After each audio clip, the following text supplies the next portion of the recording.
Just a little thick. Slim Hall can do. She can do it better.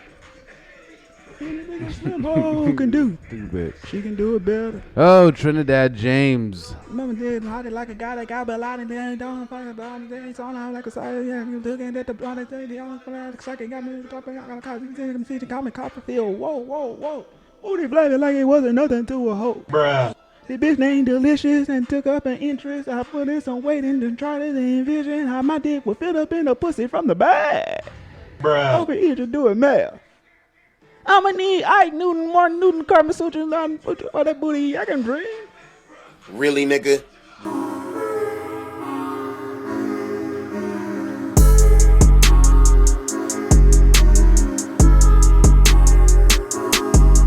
Ew. Not fat, M. Just a little thick. Right.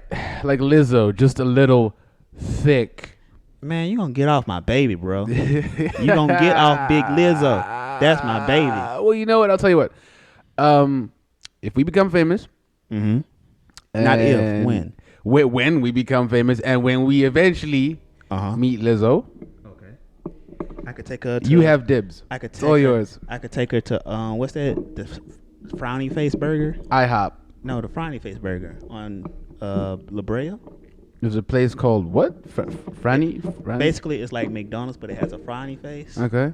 And they sell vegan burgers. Really? She's a vegan now. Oh, she's a vegan now. Yeah. World's unhealthiest vegan.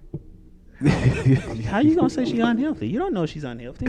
She's unhealthy just by looking at her body. You can tell she's unhealthy. You can't tell she's unhealthy if she's looking at her body. Yes, you gotta can. stop all this fat phobia stuff, fam. Oh, he said fat phobia. It's not fat phobia. You trying to condemn this lady for her body. Anybody with that amount of body fat on them already has an incredibly high some people just BMI. And based on her height too, she I know she has a high BMI. You can't tell me she doesn't. She might have like thyroid issues or something. She might be overeating.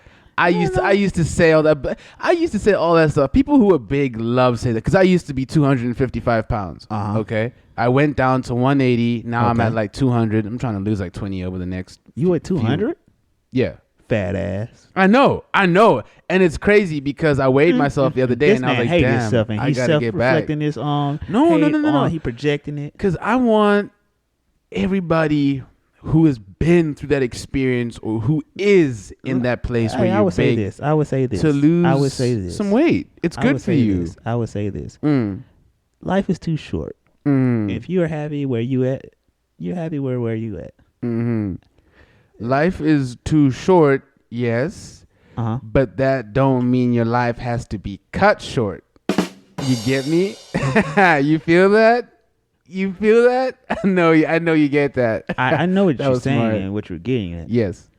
But nah, man, she said she in the best shape of her life, I totally believe that. I'll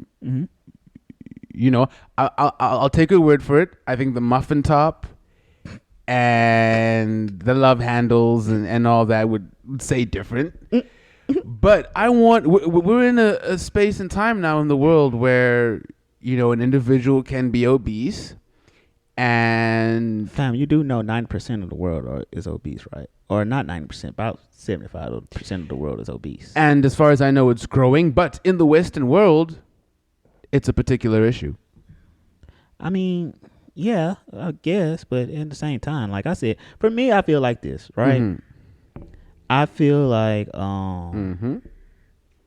if you're obese, then that's your business. As long as you healthy and you happy in your life, hey man, body positivity over here for Jay. That sounds like folks in the community when someone has like drug issues in the family and they just that's the thing. It's none of my business. We know our uncle, kind of, bro, and that's another thing. People be like, oh, you. I hate that whole argument. Oh, your family member, they on drugs. That's none of my business. Long as he ain't coming to my house and stealing. Hey man, do you live your life? Life is hard. It only gets harder. Go indulge in whatever you want to indulge in. You know what? You make a very good point. You really do. As long as you're not stealing my TV or my Xbox, you're not bothering me. You're not bothering me. You're not bringing weird people over to my crib. Odd times of the night. Okay, exactly. Like you're not doing weird shit. That's not. It's none of my business. That's none of my business. And then you like it's enabling, man. How am I enabling people to go live their life and be happy? But okay, he wants to get high. Pookie wants to get high. Then let Pookie go get high, man. If Pookie and Ray Ray want to do that, that's their business, man. And the thing is, you can always you can only say so much to your family or friends or even a random person who you may not even necessarily know. Ultimately, people are gonna make that decision on their own. If they want to keep hitting the pipe. Mm-hmm. They want to keep playing with that dog food. Exactly. Even the family members who might maybe smoke way too much weed and aren't that productive. If they want to keep rolling them blunts, that's up to them. You can't say much. Let these people live their life, man. That's all I'm saying to people out there. We here at the Culture Crowns Podcast encourage people to go live their fullest and happiest life and fulfill their species being. Shout out to my sociology professor way back in my undergrad program. Yeah, that's funny. If Lil Bertha want to eat the extra piece of cake, let Lil Bertha eat a piece of cake. Her heart stop. She lived a good one. I'm here for a good time, not a long time. Big Bertha, like what's his name? As Kevin Samuels used to say, Big Bertha. Big Shirley. Big Shirley. Yeah. Anyway, speaking of big, ladies and gentlemen, welcome to the world's biggest experience, Culture Clowns Podcast. With your hosts, that's me, M. Kennedy Simbai, aka HMT. AKA the goat from the South, not the U.S. South. I mean, like the African continent South. Oh, you just gonna share on the South? I mean, the South is great. I'm just not from this South. Oh, okay. I'm not from the American South. Although I'm trying to go where this man is from. You should scoot in some. A little bit more? Yeah. You getting cut off. How's that? Yeah, that's good? cool. That's cool. That's cool right there. I don't want to be too much in your space now. Nah, you good. Mm-hmm. I can afford a couple of little seconds helping, you know, and I'm not taking up a lot of space. That's a good thing about being skinny. But anyway, I'm the other host, and I'm back at it. He's back at it. Life has restored itself. He was going through a lot. He's been going, folks. He's been going through a lot. We haven't been dropping again, but for the past, honestly, we've both been dealing with stuff. I was dealing with a lot. Quick update. I have my green card approved, so I was dealing with a lot of immigration stuff. So ICE, when you're watching this video, you can't have him. ICE, you cannot take me. He's approved to be here. You can. He's a good one. And I'm the other host, a.k.a. the guy, a.k.a. the man, a.k.a. the sauciest dog. Apparently. On a podcast scene. Yes, that's right. Jay Combs. Jatoris Combs, ladies and gentlemen. A.k.a. Mr. J Stay Saucy. That's JAYSTAYSSAUCEY. That's right. And as my co-host, well, I was going to have a thought about that, but oh well. As yes, sir. The host. Yes. Second host, or I guess you can't say anything other than co-host. Co-host. Oh, well, as the co-host said, of the greatest podcast on the world. Greatest podcast in the world, greatest experience, period. The Culture Clowns Podcast, ladies and gentlemen. Welcome. You don't have to do I was going to throw the little effects in there. Oh, yeah. Okay. I got effects for you. I like that. I got an effect suite now. I like that. That's perfect. We got to get that. What do they call it? Soundboard? Yeah, I know. That'd be cool. I want one. That'd be so dope. Just be pressing them shits, bro. Them shits is fun. You can just troll the... Right. I'm going to try my best not to swear. Troll the out of people. But anyway. All right. So, what's been up, Em? What we got? What we got up for today? Okay, cool. So, I guess we could go into the first segment. The Culture Clowns News Update.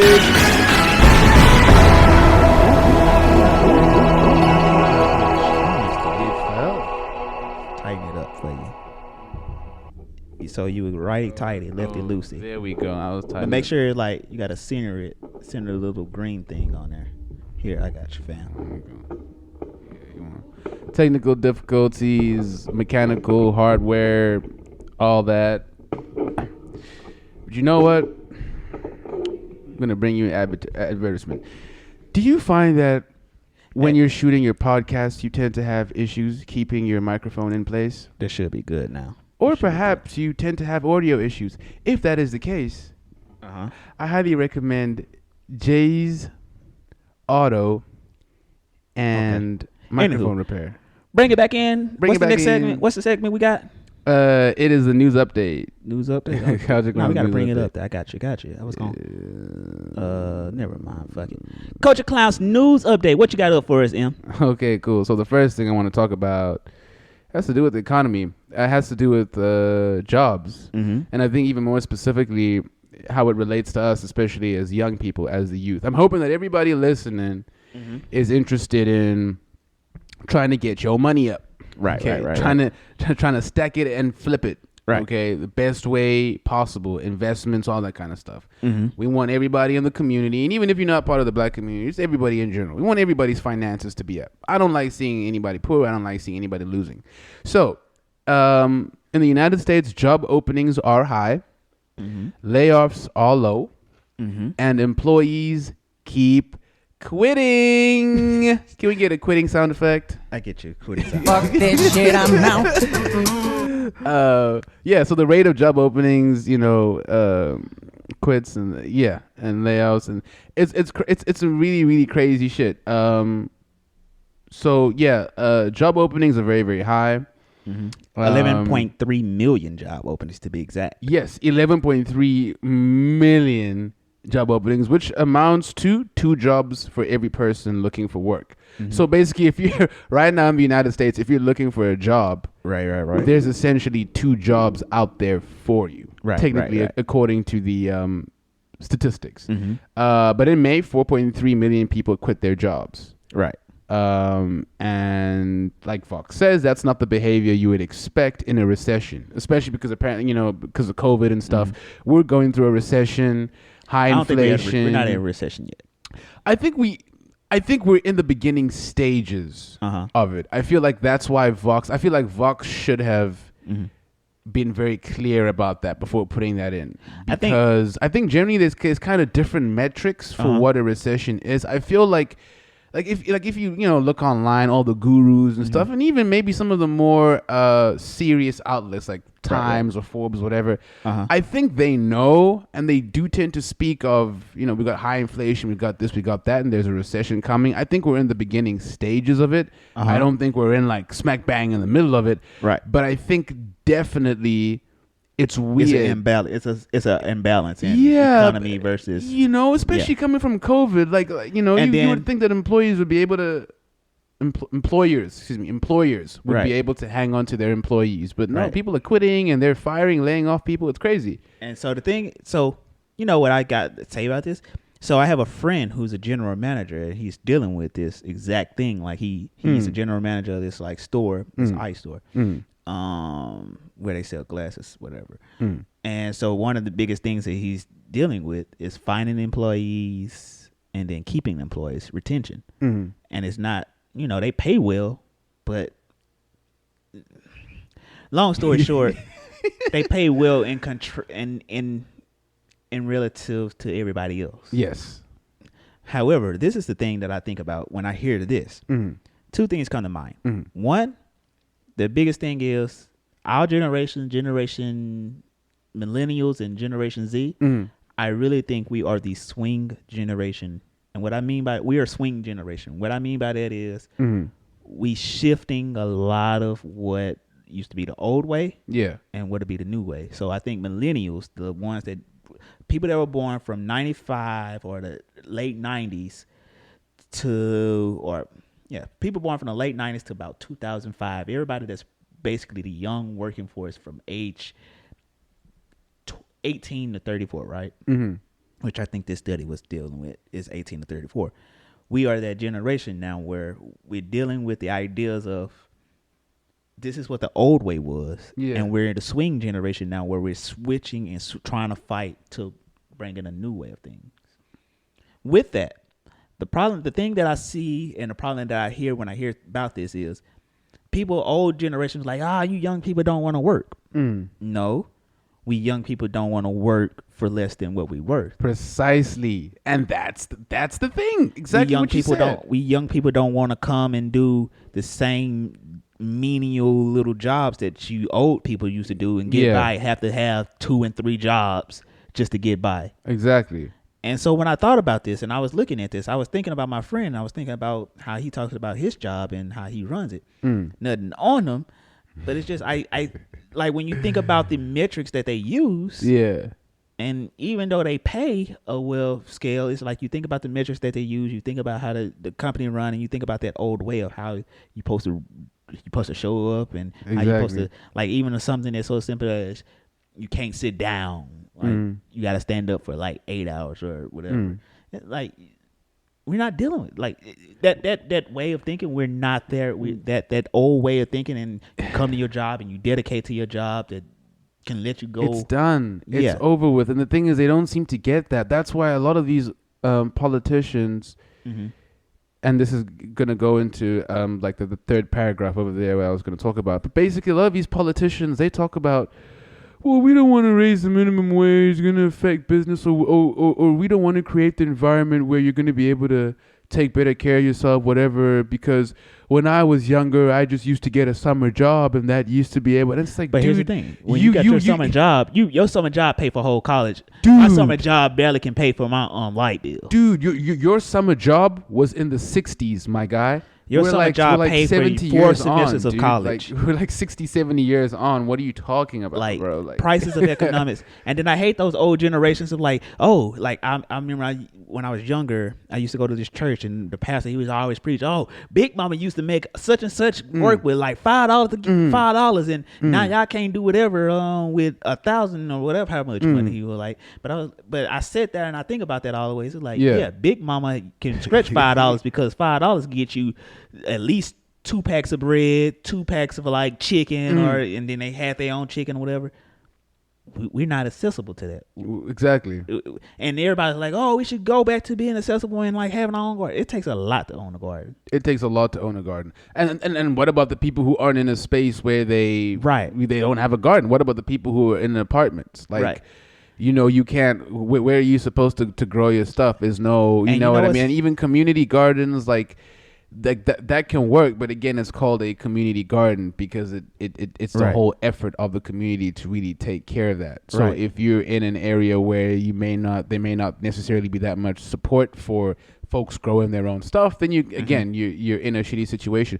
I think it's interesting to note, it says, in addition, structural issues like an aging and retiring workforce, unstable and expensive childcare, and low birth rates means there are fewer people in the workforce to begin with. So it's exactly what we're saying. There's, a shift, besides, because the fourth paragraph literally talks about the cultural shift that you've talked about. And it's like that combined with everything else that they're not dealing with, childcare, healthcare, benefits. If you aren't dealing with those types of things, Social Security, then why are people going to go for those types of jobs if I know I can take better care of myself if I don't know, start a podcast, or I decide to do online retail, or, whatever the case may be. Like, I feel like the older politicians are definitely out of touch, but this is dangerous because you still need people to work those menial jobs. You still need people like me. I got my job at Shake Shack. You still need folks like me working at Shake Shack. But here's the thing. Who's going to give you that food when you walk into Shake Shack? And here's the thing. I think about it. I do believe there is a balance. I am what they would call a what's the word? What you think about hierarchies and stuff. What's it called? A stratificationist. I do believe in stratification. Somebody has to work dump trucks, and somebody has to be at Shake Shack, and you. Somebody has to be at McDonald's getting you your food. Somebody has to be, And then, so don't get me wrong, I'm not one of those, go after the big corporations. Yeah. Or whatever, we don't need these big corporations. Somebody got to deliver the package from Amazon. Yeah. Right? Yeah. But here's the thing. Here's the thing that I harp back to is 2 things. I don't believe, let me say this correctly because I don't want people getting mad and misconstruing my words. There you go. I don't believe raising the minimum wage is the issue. I believe there should be a livable wage, but not raising the minimum wage. I feel like the minimum wage or livable wage should be adjusted to the inflation amount. So anytime inflation goes up in a certain area, that person should be able to buy, that person with their base minimum wage should be able to purchase a house or not purchase a house, should be able to at least afford living and food within reason, right? And then I feel like there should be caps on how far you can out expense stuff to people. Like I feel like you keep having these companies, letting these companies go crazy, and then just keep changing the price and driving the price up. Like realtors, or landlords and all that, people that own properties and stuff. And then I hear the arguments that, well, all the materials or whatever. Well, here's the thing. All the materials are going up. I feel like there should be caps on this stuff. Like, bro, I think so too. And because what gets me is how other countries can do this, right? But the United States doesn't, and other countries, especially first world countries, are still experiencing good growth. Their economies are still good. Maybe not as strong as they could be, but that's largely due to COVID and other things that have happened. The war with Russia and Ukraine, for example. But those countries are still well off, and they still do okay. And here's something I harp back to on this, right? I have a bunch of friends from when I went to Spain, right? And they basically same situations, like living styles, whatever I do, whatever. Yeah. But in their jobs, they're able to still live and still afford like a living, like in terms of they can afford their cost of living and go, like, say for instance, they can go and pay for their bills, but they can also afford to like live outside of their work. Yeah. In Spain and all those European countries, it's a certain amount of time that you have to take off. Yeah. Like they make you take off, and it's paid for. Like I think it's England, or I forgot. It's most European countries rather. I know in France they do it because I had a teacher that was from France. Yeah.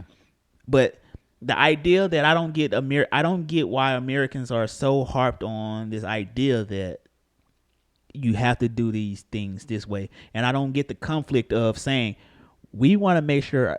I get it. Corporations, I get it. Yeah. You don't want to pay taxes. Cool. But at least you want to be billionaires. I don't feel like you should cap on how many people make.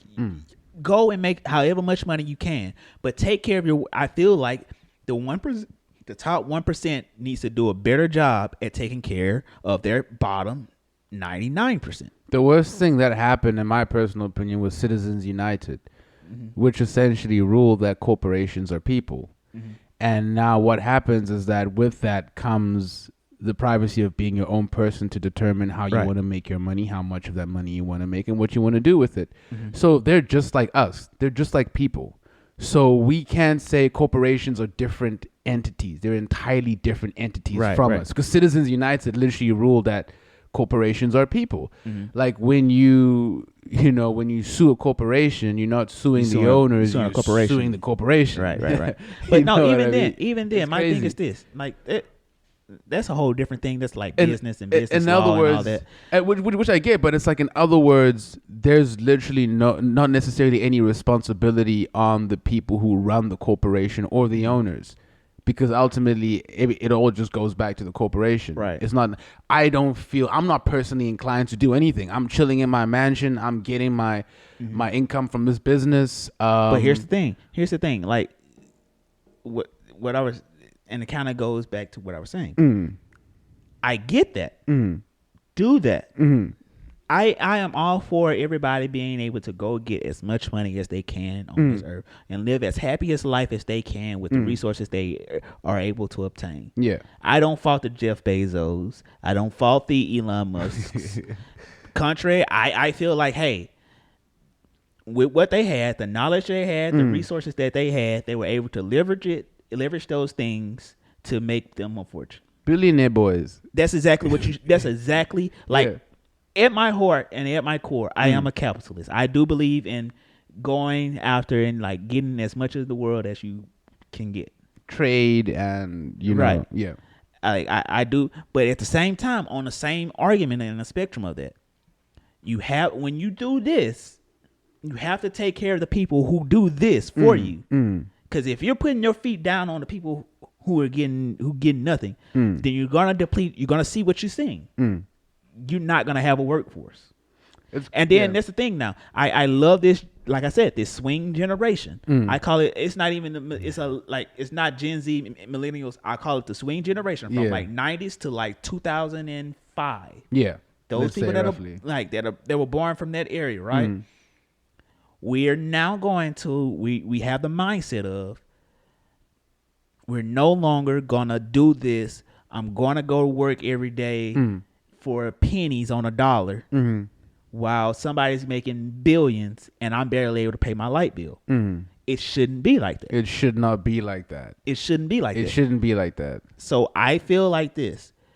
We as a country and as an economy need to figure out a better way of taking care of the people around us. I feel like Japan gets it.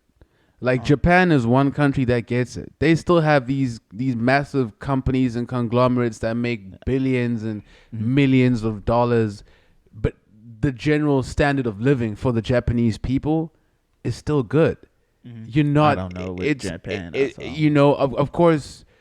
Of course they have a very hard work ethic, and you spend hours working, and I know that their employees are tired.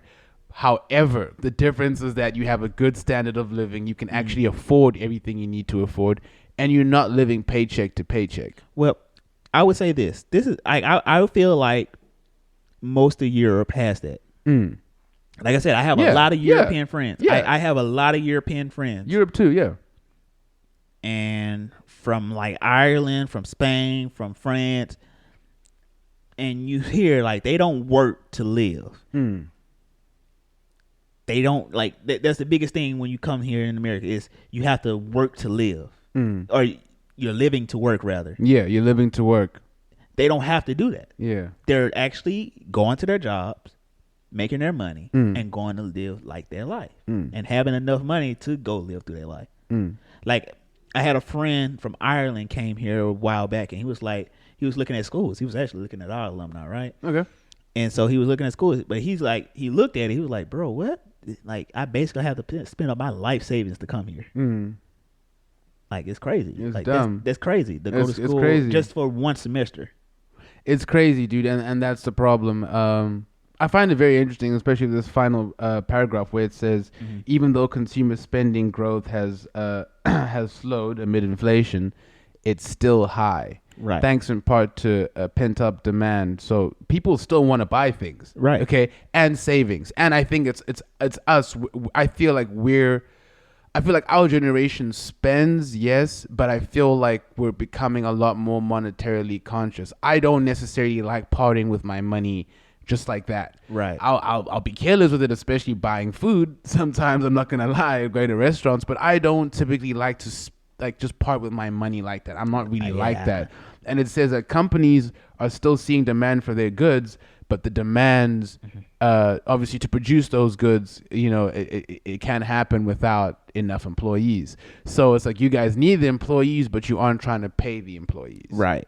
And people are spending money. People are spending money on your goods. So why wouldn't you then spend more money on the people who are then going to spend more money on your goods? Is going to increase corporate profits. When you get those quarterly reports back, you're going to be seeing a positive growth, unless there's other mitigating circumstances, other mitigating factors. But otherwise, isn't that how it's supposed to go? It's supposed to be like a cycle. So I'm confused. I don't have a degree in economics, but I have always been interested. You know what's funny? You know what you just explained? You just explained in thorough, in a non-about way, while trickle-down economics is not a thing. Yeah, it's not a thing. It's not.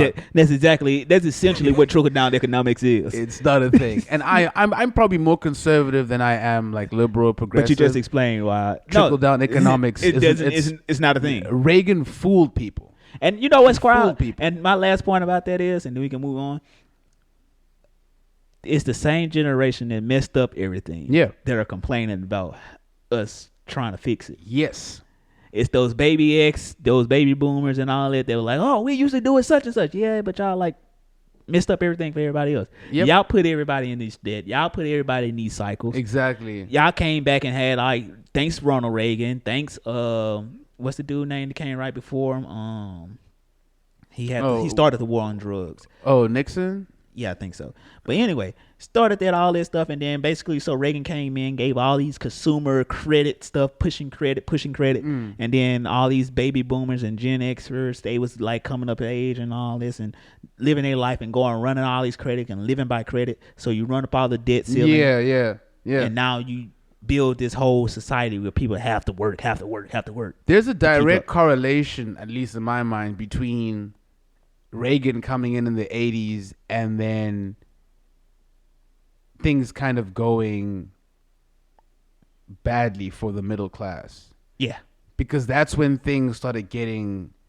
I think it started before Reagan. You think it started before Reagan? Because I know before Reagan was, what's his name? Jimmy Carter.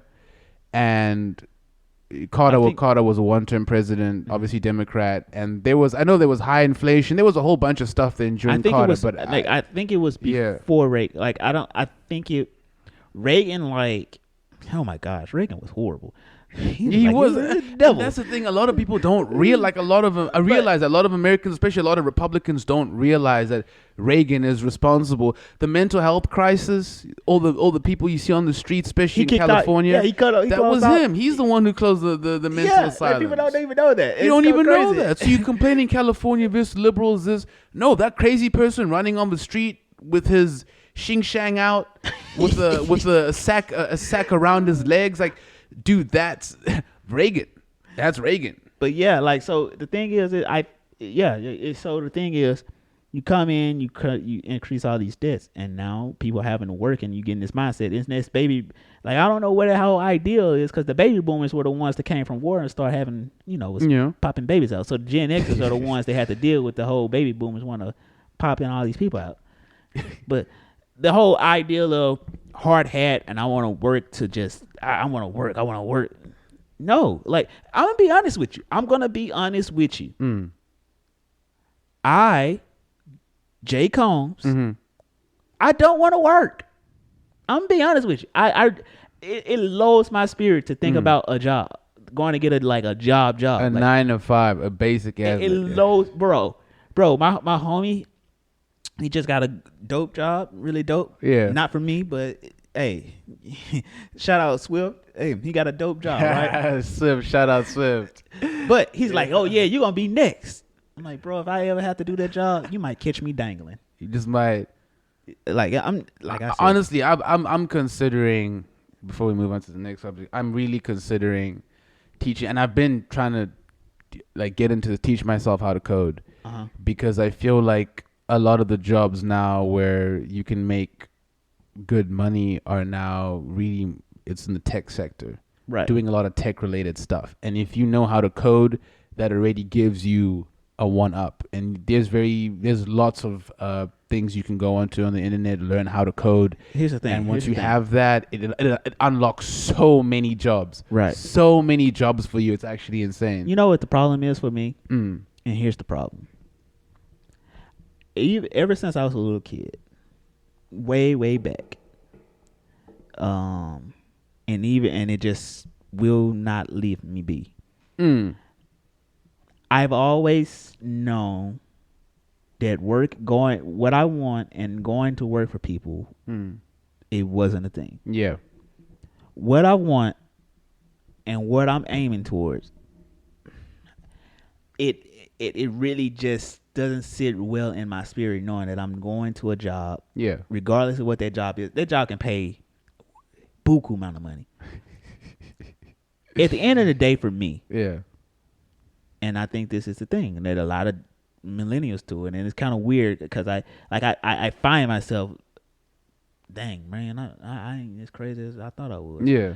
But it's the whole ideal of, bro, I'm really, like I said, I want and I want to be a boss. Like, I don't think about being a worker with a good job. I think about the person that's paying those people with the good job. I don't think about the people, I can get this job. No, when I go home, like, for instance, like, let's break something down so simple as somebody owns a car wash, right?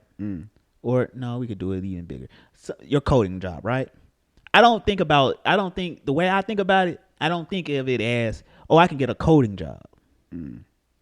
How I think how I think. Even how I think is, I can get a coding business.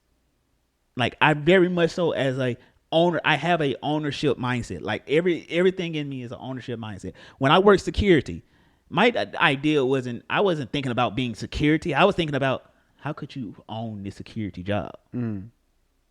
That's always been my mindset. That's my only mindset is I don't want to be a worker.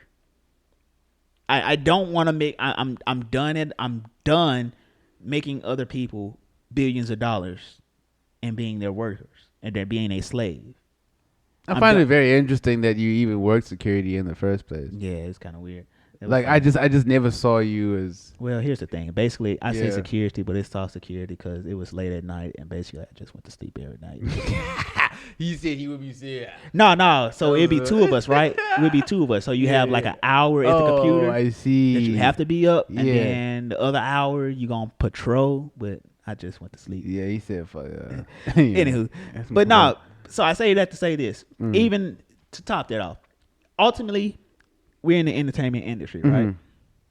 My ideal job isn't necessarily to be an actor or a comedian. My ideal job is to be the producer who's paying all the people on the set, who's setting up, whose company is running the set. I see it precisely the same way, exactly the same way. I don't strive to be talent, and that's kind of the conflict. Is I want to be the superstar. I do want to be the superstar. I ain't gonna lie, I do, because I'm egotistical like that.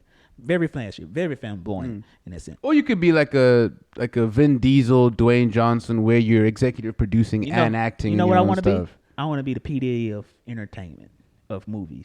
The who? The P Diddy of movies. Okay. Basically, I'm like the superstar owner. Yeah, I feel that. May pop in and do my own. You wanna be like, what's his name? Jeffrey Katzenberg, Steven Spielberg. Well, they don't star in their own movies. The heavy hitters, right? But that's the difference. They don't star in their own movies. I want to actually be obviously in Spielberg's case, he directed in movie form, at its purest form. But I do want to do. Only difference is I want to do actually good movies. Yeah, and I would have said Harvey Weinstein, but that's the only equivalent that I can see is Tyler Perry. Yeah. I see what you mean, especially for black. Because what's his name? Just in general. Just in general. What Tyler Perry does, he writes, he produces these movies and shows and all this, but he's also in these stuff. And then he can also do the thing where he steps away. And he has the team of people who write. And then he has his own acting. He can step in front of the camera or behind the camera. And I always say this to people, whether or not you like Tyler Perry's stuff, it still made him over $1 billion. Exactly. So somebody like it. Still a billionaire. So somebody likes it. But yeah, so my thing is, like I said, short story long, millennials are tired of working just for the working. And I understand that personally. I do. And I understand why people are coming up with these little side gigs, because they can go and live their life and make themselves rich. I understand it. And for me, I, Jay Combs, have made up in my mind that I am done working for people. Yes, sir. Tell him. So. All right. This next one is a doozy. A real doozy. We can go through this one nicely. Nice and quick. So, you want to tell him about it, or you want me to tell him about it? Shit, you can tell him, but since I did the last one. All right.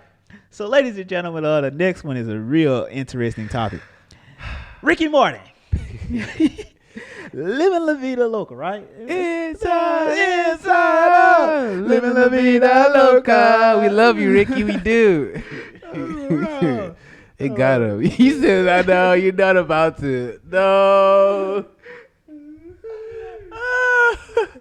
Rick and Martin been living La Vida Loca. We got it instead of living La Vida. Oh. But yeah, man. So Ricky Martin is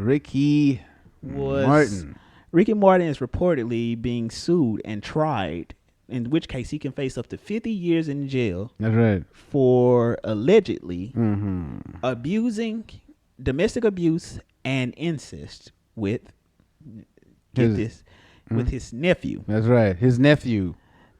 That's NEPHEW. Did I say how many years he getting? Did you? I don't know, but you might need to let the folks know.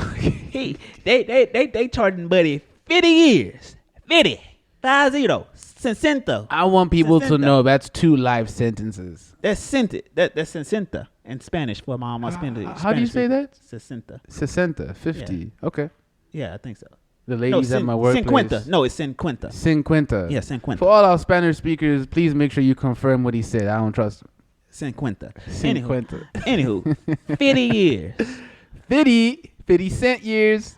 But yeah, living La Vida Loca. So apparently the story goes he was so apparently him and his nephew had this relationship going on for about 7 months. That is correct. Right? 7 months. And so with this relationship, the nephew was like, "Man, I don't want this anymore." And so he told his uncle, "Hey, man, I don't want this anymore. I don't want to do this anymore. No." And Uncle Ricky was like, "Nah, you mine." So nephew goes, he placed a restraining order in which it's reported that Ricky,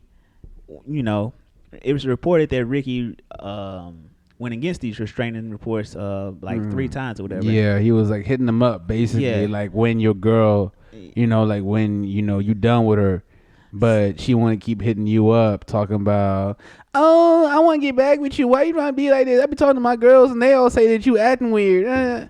Like he was doing that, but with his nephew. Pretty much. Yeah, that's crazy. So he couldn't let the side chick, or I guess it wouldn't be chick, but Culture Clowns podcast supports everybody and their rights and their freedoms to live their life however they want to live. Definitely don't harass people. But 50 years for harassing and stalking his nephew. Yeah, what's your thoughts? It's crazy to me because Ricky Martin's always generally being clean. He's always lived always had a clean image, lived a clean life. Living La Vida Loca is still bop. You know what I mean? Even after all this, once it comes on, if you turned enough, you probably still. When I was younger, I used to love that song. I feel like it's probably like that for every young person. Because when it comes on, there's just something about it. When you get older, you kind of like, okay, maybe it's because I heard it so much. But at the same time, I'm like, you know what? It's still a bop. I just feel like Ricky, what are you doing with your nephew, bruh? That for me is the main thing, because this, before the news broke yesterday or the day before, about a week ago, they said it had come out that something had happened, like that there was a domestic violence altercation. Right. They didn't say who the other person was. They didn't say the gender or the sex. In the report, it says Ricky Martin exercised mental and physical attacks on his or his nephew still, I guess. So basically, he's been psychologically and physically, what's the word I'm looking for? Abusive. Yeah, that word. And so he abandoned the restraining order. They had tried to put a restraining order out on him. He's been showing up to his crib and outside his window like the side chick that just won't let go. And so now he's facing 50 years behind it. So my question is, why 50 years? Like 50 years? I guess incest laws. 50 years. 50. 50 is excessive. This man like 50 himself. That's like 100. I'm not. How old is he? I'm not pro incest in any way. I'm definitely not for incest. And it's weird because, in Puerto Rico it's not a state. Okay, of the United States. It really should be, but it's basically an extension of the United States. Depending on what they want. I don't know. Depending on what the people, obviously, democracy. It's all up to them. I'm all for what the people of Puerto Rico decide, right? Right. And it's very interesting to me because 50 years is just like nuts. Like there are people in Alabama and Mississippi doing the same stuff. Some even with like their own kids, not even nephews or nieces. Some with their cousins, and if they were to get charged, it's not going to be no 50 years. And it's not like to put it correct and to make sure make it known, his nephew is 21 years old. 7 months, that means he was 20. So his nephew was of age. Yeah. And let's be very honest here. There's no way that even with the charges or whatever it is of like harassment or whatever, that is not going to carry 50 years. What's really pushing him towards the 50, the big 50 is the incest. I think the incest is. Here's the thing. My thing is, why is it the nephew getting charged 50 years then? That's a good question. Maybe that's a good question. Maybe it's if the person is, I don't know. Again, we don't know PR lore. If I had to guess, I would say maybe it's because if the person is under the age of 21. He is 21 though. He's 21 now. 7 months but ago. I'm thinking, what if? Because it says his 21-year-old. So that he's currently 21. At the time, he may not have been 21. So it's possible maybe. There's still legal age is there. It's like 18 still. Right, which is what I'm trying to figure out, because I'm like, what would be the reasoning for him not being charged with the incest law too? Maybe it's if the person is significantly older than you, or I don't know how it works. Because for me, 21, you're still old enough to know. Oh, I'm having a relationship with my uncle. Like, so you know that. You know what? I'm gonna do y'all favor. This is what my homework gonna be. I'm gonna ask my Puerto Rican friend. I'm be like, hey man, why 50 years? Yes. So Gabriel. Yeah. Yeah. He's from. Yes, we definitely should. Yeah, cause like 50 years, that's a lot. Yeah. That like 50 years. The big 50. Isn't he like 54? That's a great question.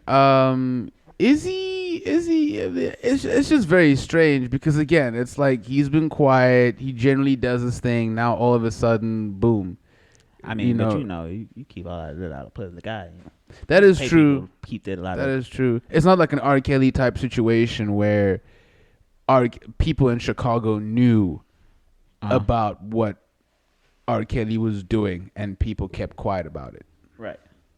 So, even though it wasn't even like rumors or whispers. Like, it was like people knew, like, hey, like, if your daughter goes to school, be careful. Like, R. Kelly prowls around. It wasn't like a rumor or anything. Like, we seen a video. Yeah, you know what I mean. Like, it was a video, right? It was a video. The P video. So it was like people knew about this stuff. You know what I mean? But it's like, it's weird. All I'm gonna say is, oh yeah, and I mean, it wouldn't be fair for us to talk about this without saying what Ricky said. So he said. The protection, I think this is either him or his lawyer. It's probably him. Or he had a PR person write it for it. But either or. Says the protection order entered against me is based on completely false allegations. So I will respond through the judicial process with the facts and the dignity that characterize me. Because it is an ongoing legal matter, I cannot make detailed statements at this time. I am grateful for the countless messages of solidarity, and I receive them with all my heart. All I'm saying is, hey, man, I get the assault part. I get everything about it.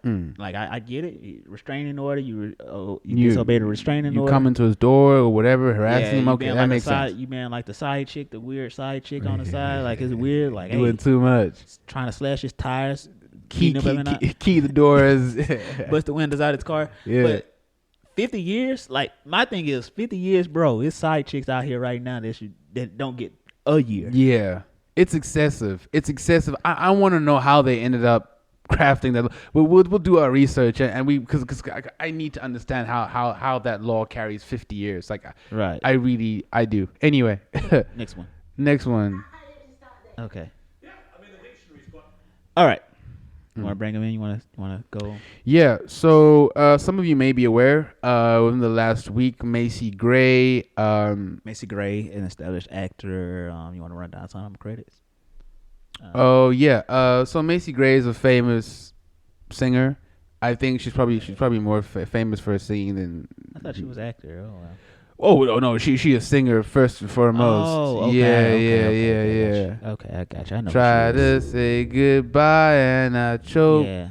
Trying to walk away but I stumble, which is still one of the most classic songs of all time, bro. It really is. So she sat down with Piers Morgan the other day, and basically. Well, I think it was about a week ago. It was about a week ago, right? Yeah, about a week ago. It was about a week ago. And, it's obviously the clip's been doing the rounds. The interview's been doing the rounds. Right. And there's been reaction to it. Because Piers basically goes into a conversation with her about women and what a woman is. So we can just play the clip for him. Yeah. Play a little bit of the clip so we can just play a little bit of the clip for him. Gotcha. Let's say a human being with boobs. You have to start there. Yeah, I mean, the dictionary is quite straightforward. It just And says a a human, vagina. adult, female, Yeah. right? No, a lot of people. Yeah, see that's a little getting confusing. The whole he, she, they. That's getting a little. And I'm not rather- sure why, really. It's a bit like this whole issue of transgenders in sport. Because I support all trans rights to fairness and equality. Me too. But not where you have people born to obvious physical superior bodies. Me too. Transitioning and then thrashing the women at their sport. I totally agree. And I will say this, and everybody's going to hate me, but as a woman, just because you go change your parts doesn't make you a woman. Right. Sorry. You feel that? I know that for a fact. Like, if you want me to call you a her, I will, because that's what you want. But that doesn't make you a woman just because I call you a her and just because you got a surgery. Because people do feel that there's biological... Perfect. That little minute there that we just showed you basically sums Right. up. And then she goes on to say she, as a woman, she feels they have experiences that trans women don't have. And if you don't want it, go look it up for yourself. You can look at the full interview, but Yeah. you basically get the idea. Yeah. All right. So you want to go with your opinion or you want me to give mine first? I'll give mine first. Gotcha. So obviously there was a lot of reaction to this interview. Right. And the big thing was that, there were obviously people, especially people on the left, were like, Macy Gray, like, why would you say that? You're not an ally. This, that, and the other, people mad, what. And I was thinking to myself, like, Macy Gray said nothing wrong. Everything Macy Gray said was the truth. And if it hurts, it's because you're probably the kind of person who doesn't like the truth. Right. Or at least you're willing to avoid certain truths. I agree with what Pierce said, where he said that he fully supports the rights of trans individuals. I'm the exact same way. Okay, if I owned a bakery or whatever and you come in as a trans individual and you ask for a cake to be baked, I'm not going to turn you away like Would you go to a trans wedding? I mean, I would go to, if I was invited to a trans wedding, I would, and I have no qualms with having friends with trans people or being in spaces that are trans inclusive or that are trans spaces like this. For me, that's it's a non-starter.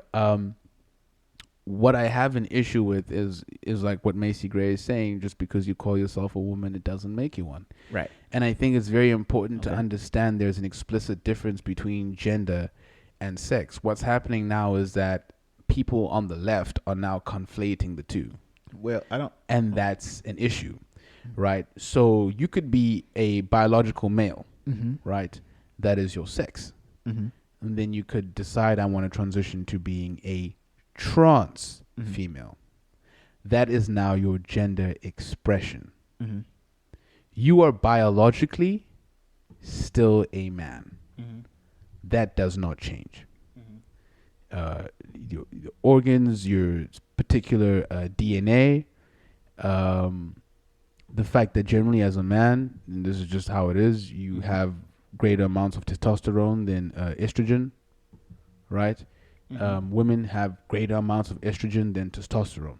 That's how stuff works, right? And estrogen determines certain things. So like with weight for women is distributed in certain ways to the hips, to the breasts, etc., because that's the reaction that estrogen has in the body. Okay, with like breaks down the proteins and the enzymes, etc. So my whole thing is, Macy Gray is right. There's no reason for her to get some of the backlash that she's gotten from people. She was 100% right. Just because you dress a certain way or add certain parts, because now you're able to do that with doctors and cosmetic surgery stuff, it doesn't make you a woman. It doesn't. And now they're trying to redefine like what woman is and say cis woman or woman refers to this, that. And I'm like, you know what we're talking about. Let's not be stupid here. You all know what we're talking about. Like, I saw a situation now where there was a transgender woman who was in a skating competition just the other day. I don't know if you saw it, but because DL Yuli might have posted about it, or somebody else. It was this channel on YouTube called Torian Rain Reloaded. And he posted about it and he talked about it. And I saw it on Twitter as well, about how this dude had a whole family, wife, last year, within the last 9 months, I believe, decided that he wanted to transition. And then he joined a skateboarding competition where there were females as young as 13. And he won. And I'm like, how, in what world is this fair? How have we gotten to the point where that is fair? Like, how is that fair? It's just not fair. I would fully support creating separate leagues, and I've said this before. Why not just create a separate transgender man league, separate transgender women's league? Let's do that rather, because we're still including people in the sport, but we're also saying there are tangible differences that would make it ridiculous for you to compete against a woman if you are biologically a man, or to compete against men if you're biologically a woman. There's nothing wrong with that. Yeah. That is my take on it.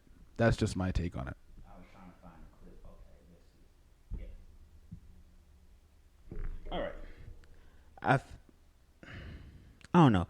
So my take is this. Here's the thing. I support everybody in their right to be who they want to be. Right. I support everybody in their right to life, liberty, and the pursuit of happiness, as we said and should adhere to. Right. I don't know. For me personally, I feel like it's a weird time. Because you have to deal with tradition and you have to deal with what's right. So when these conversations come up, I genuinely don't know how to. I have an ideal of how I was traditionally taught, how I was traditionally told, but here you have this segment of people that are coming up and saying, hey, this is how we feel, this is how we always been feel. And so it makes me think, it goes, well, maybe it's always been a thing, but it's been subverted like everything else because of the society we're in. But I will say this.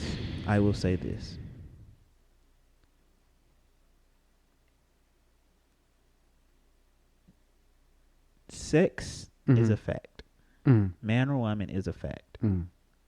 We had man, woman is a fact. Trans people, sex is a fact. Gender is a social construct. Yes. And identity is gender norms or whatever. And something or whatever to that effect. My ideal of this whole situation can be summed up by this drag queen named Flame Monroe. For all y'all that don't know Flame Monroe, she's a drag queen / comedian, or he's a drag queen / comedian who performs all over. He's a very funny person. Yeah, very, I've heard. And a cool person, whatever. He said something that was that I agree with, and that's how I feel. So I'm gonna play the clip for y'all, and then yeah.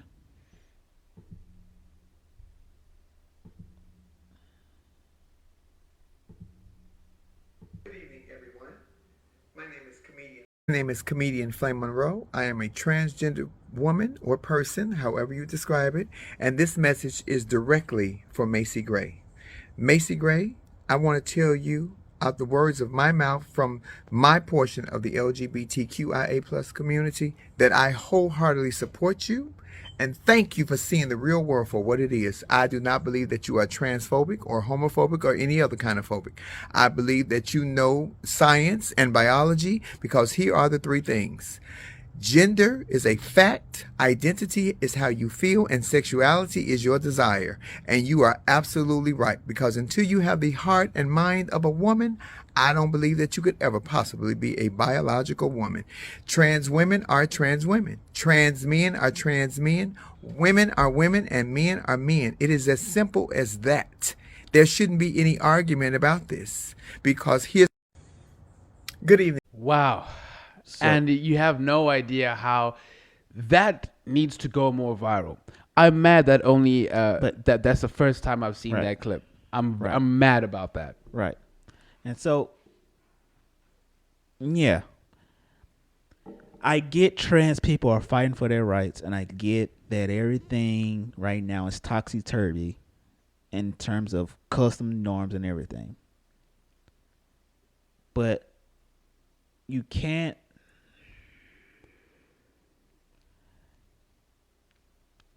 just because until you're able to physically have the physical components that it takes to carry and sustain life, have periods every month, go through all the traumas of being a woman that comes with being a woman. In terms of being a man, until you're able to produce life and have to deal with all the things that come with being a man, you can go have all the surgeries you want until they come up with a surgery that allows you to physically, biologically be that sex. You are not that sex. Precisely. You are, as he said, a trans. You are a middle part of that. You are an intersexuality. You are an intersectionality of both the sexes. You're in the middle. But you know something, Jay? You're transphobic for saying that. I am? You're transphobic for saying that. Oh, well, here's the thing. I'm not transphobic because, like I said, well, if this is gonna be the trigger warning episode, I guess.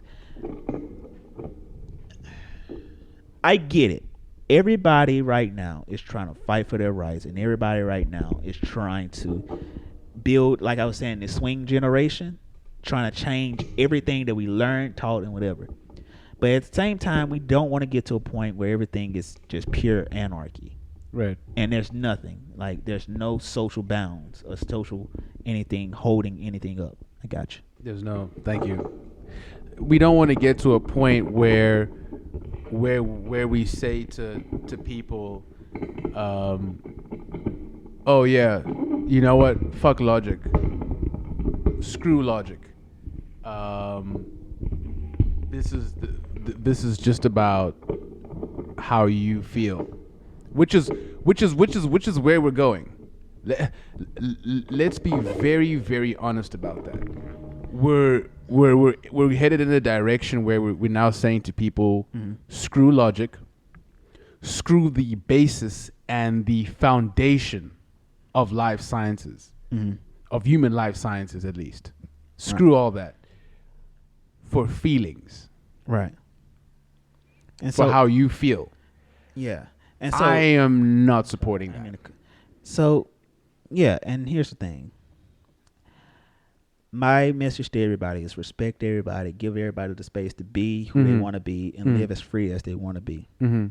But in those spaces, when you are those spaces, you can't say, okay, I'm this and you must address me as this if I'm not that. Yeah. You are this, you're not that. Yes. There are things that we scientifically, I looked it up. There is not a surgery that can literally turn you to a biological woman. There is no such thing. There is no surgery in this world that can change your DNA. Not even DNA. It's not even DNA. From biologically speaking, yeah. There are key biological components. I'm not talking about enzymes, X chromosomes, all that. Being a woman physically comes a full-on woman. Like to be a woman, you have to be able to carry and sustain life. That's the essence of. That's the core of. And then people gonna like come in the comments. What about women that can't? Are they not women? Yeah. But they have the equipment. They have the exactly. Carry. They may not have the genetics to do it, or they may have something that's like wrong with them. Something medically, a medical exception. There are medical exceptions, and there's always an exception. But here's the thing: they didn't transfer over that, and they still have that uterus and that womb to carry and to be a woman. to be a woman, you have to be able to carry and sustain life. I looked it up. There's no when you can carry and sustain life, forget all the breast or all this you defining us by parts. To be a woman, you have to be able to carry and sustain life. To be a man, you have to be able to produce life. You've got to be able to. People Carry like this thing and of. produce. Sorry. It comes down to that simple. I don't care. It gets that much basic. And now I don't know if you it's heard. It's a difference between. I will address you as a trans woman, but I will not address you as a real woman unless you go through the surgeries or have a surgery to say. Unless you have a surgery that actually makes you a woman. To me, all the X chromosomes, this biology says, that biology, we don't know a lot about. Can you carry and sustain life? And there's this thing now that they're doing, which got me heated. I don't know if you saw the clip from Congress the other day, where there was this black lady testifying, and I think she's like a black academic, I think at Columbia or something. And my issue is that they like doing this thing now where they're using people of color and minorities especially to push a lot of this stuff because they know that it's going to get the least pushback. I've noticed that. They like, and that's something that we should. You know why they use it? They know why they use minorities, because minorities are the ones who drive culture and get people to do what they want. And we should definitely have a discussion about that a separate day. But long story short, so this woman was saying that they're using this new term, birthing peoples, or people who can give birth, and she was saying, oh well, trans men can give birth, and. Well, they were a woman then. Well, they're a woman. They're still a woman. Biologically, they're still a woman. So, of course, they can give birth. Just because they are a trans male, because their gender identity is different now, that doesn't make them a woman. It certainly doesn't. It doesn't make them a man. Sorry. It certainly doesn't. It certainly doesn't make them a man. You know what I mean? This whole idea of, oh well, he's a birthing person because he's trans. No, it's trans man who is still a woman. Like you're not accepting the reality of a situation because of feelings. Here's the thing, and because we're gonna get this is a trigger warning, definitely trigger warning. But this is a trigger warning something. But here's the thing. For the people that hate labels the most, they're sure fighting a whole heck of a lot for these labels. Yeah. I hope they don't pull this up as like 10 years later and be like, oh, he said such and such. Tutorials Combs, transphobic ? Homophobic ? Yeah, they definitely. Yeah. And y'all know us. People who know us and who've been watching for, we're not transphobic, homophobic. That's not gonna matter. You feel me? But here's the thing. How can I say this? At the end of the day, can we get to a point where we say there are three sexes? Can we at least say that? Or there's a man, there's a male, there's a female, and then there's an intersectionality. That's where y'all are. Y'all are not one, y'all are not the other. Y'all are intersectionality. You can't say I'm this. If you don't feel, and that's the thing, you don't feel like you're this, okay, cool. So you can go to the intersection. And the part of the problem is this. And I don't know, I'm not, and here's my ignorance when I come. And I will admit, this may be an ignorant statement. Part of the problem is this. People are getting confused the gender norms with the biological equivalent. Precisely what I said. People are conflating gender and sex. It's the people and this is what gets me, because when I went to university at the University of Cape Town, that's really when they started bringing in stuff like gender studies. It was like a period of 2015 around there. That's when this stuff really started. And even back then, there was a very clear separation and demarcation. Over the last 7 years, 7-8 years, that demarcation has now been clearly split. Right. People are trying to confuse you. You know the truth. That's all I'm going to say to the people out there. Like, you know the truth. Don't allow people, be brave. Be like Macy Gray. Honestly, don't allow people to push you into believing something that you know logically does not make sense. And you can still respect the person. You can still love them and respect them for their choice and their decision. Like Macy said, if you want me to call you a her, you're a trans woman, you want me to call you a her, okay, I'll do that. But I draw the line at you expecting me to call you a woman or to refer to women as cis women. Like I'm not gonna do that, and most people around the world aren't going to do that. They're not. Well, I think it is a bigger push around the world. Like I said, at the end of the day, I cannot reiterate this enough. I respect everybody's life, liberty, and pursuit of happiness, whatever form they comes in. But there's a difference between gender norms. There's a difference between gender identity. There's a difference between gender sex. And then there's a difference between, So you can feel that you're a woman and be born as a man. Cool. I don't understand it personally, but cool. I get it. Right. I get it. You can do that. Go and get the surgeries and all that. But until you can produce life, forget all that whole X chromosome, B chromosome. We don't know enough.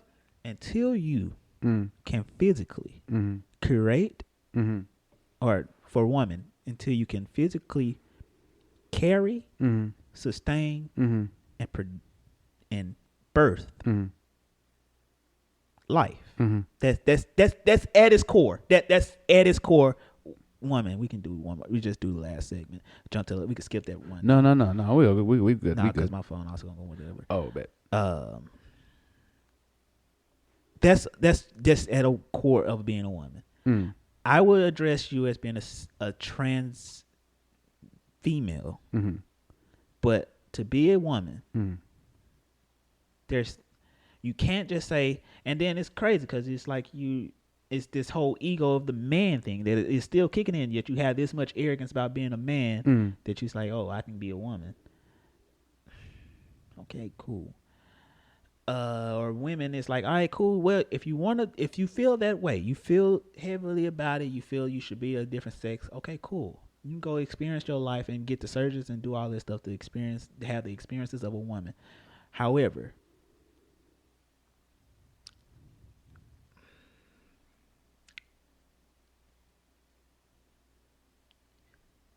whether you want to accept it or not, when you say I'm not, I was born this, but I don't feel that some of that. You go into an intersectionality of what the next thing is. Only way you can move from that intersectionality is until you're able to biologically, not physically, emotionally, take all these pills or whatever. Cool. Biologically speaking, until you can transition and do the basic foundations of the next sex, the basic whatever of the next sex, you are not that sex. You're you can be an intersectionality of the sexes, and that's what you are. You're the middle. You are your own gender. That's it. You're your own gender. You're not this gender. You're not that gender. You're your own gender. And why can't we just say that? And then when it comes, and then I'm gonna leave off on this point because I talk about this, comes up a lot too. When it comes to transgenders in sports, what is so wrong with having transgendered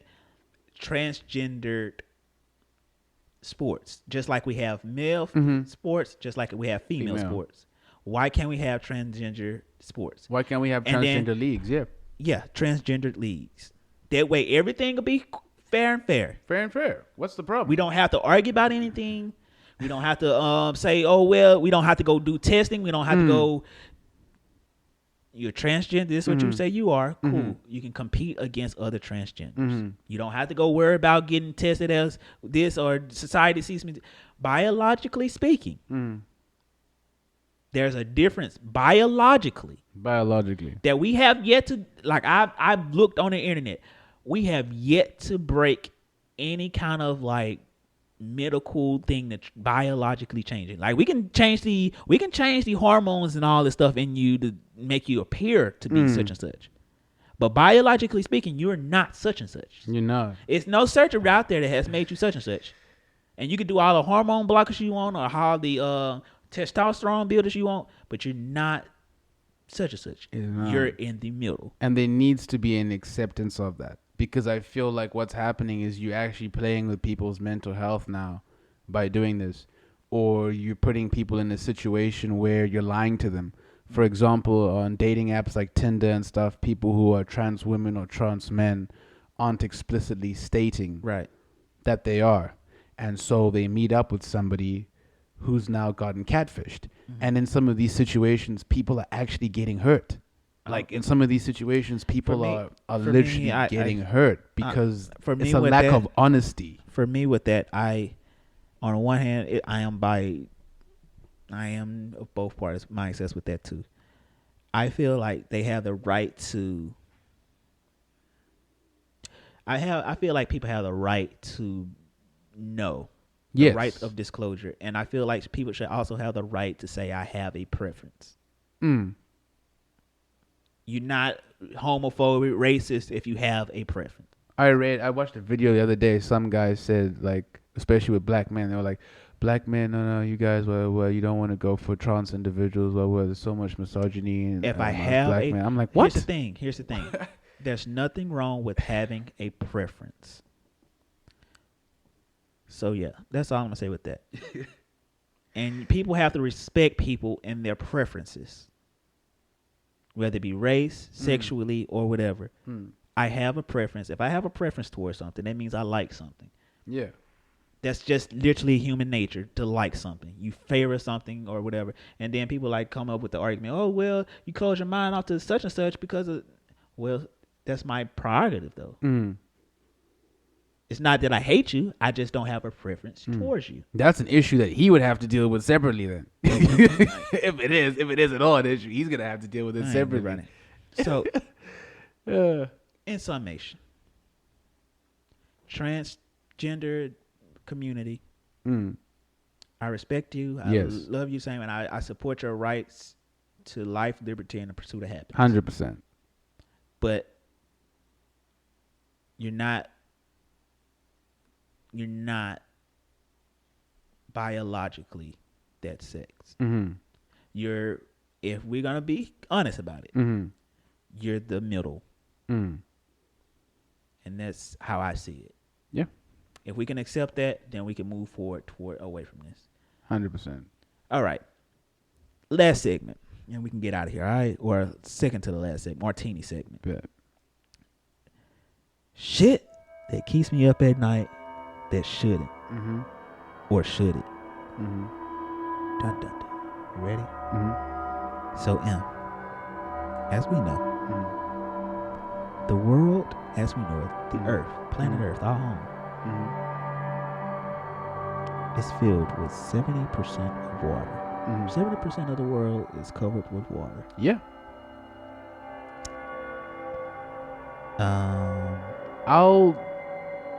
That doesn't keep me up at night. The only reason why. No. Here's the thing. This is why it keeps me up at night. This is why it keeps me up at night.